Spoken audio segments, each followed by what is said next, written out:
मैं शहजाद इसलिए डिस्कशन का आगाज़ कर रहा हूँ क्योंकि पिछले शो में मुझे याद है अहमद आपने कहा था वो कोई प्लेइंग 11 नहीं बनती पाकिस्तान की जिसमें अबरार अहमद टीम का हिस्सा ना हो, और पिछले मैच में अबरार अहमद टीम का हिस्सा नहीं थे। How can you define that Ahmad? देखिए बिल्कुल ठीक कहा है और आपने रिजल्ट्स देख लिए। आप देखिए हमारे सारे इन the end of the day colleagues हैं और हर इंसान जो है अपने नॉलेज के हिसाब से पाकिस्तान टीम की बेहतरी की बात करता है कि पाकिस्तान टीम जीते।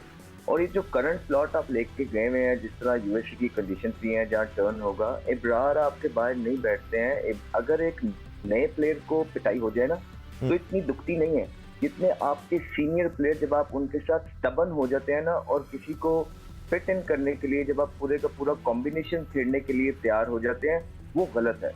हमने देखा उसामा मीर से अच्छी खासी परफॉर्मेंस थी, आपने शादाब को फिट करने के लिए आपने उसामा को भी ड्रॉप कर दिया। अब आप फिर एक वीक ऑपोजिशन के अगेंस्ट आप शादाब के साथ गए हैं जहां आपका बंदा नहीं है, आपको इब्रार के साथ ही जाना है। और ऑन अदर एंड अगर आप देखेंगे तो जियो पे ही मैंने अभी कुछ दिनों पहले याया भाई के साथ एक इंटरव्यू दिया था जिसमें मैंने बोला था कि आपकी जो बॉलिंग है जिसपे हमें नाज था, अगर आप उनकी रीसेंट परफॉर्मेंसेस देखें तो सारे के सारे डिप में हैं।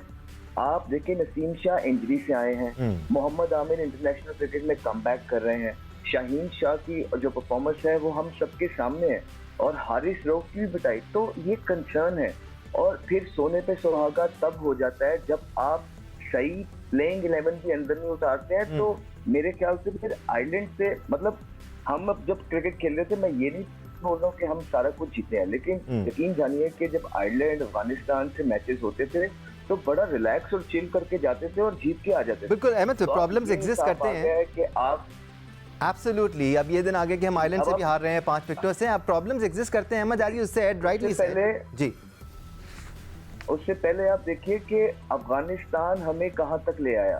अफगानिस्तान के साथ 3 से 4 मैच वो हुए हैं जो आपको नसीम शाह ने जितवा दिए, फिर आप इवेंचुअली उनसे हार गए, फिर उसके बाद आप जिम्बाब्वे से 2 T20 पहली दफा जिंदगी में हारे, उसके बाद आप आयरलैंड से भी हारते हैं। तो ये फ्लूक्स नहीं है और इस पे गुस्सा करने की जरूरत नहीं है पाकिस्तान टीम के प्लेयर्स को भी, ये रियलिटी है, सॉल्यूशंस निकालने की जरूरत है। एब्सोल्युटली।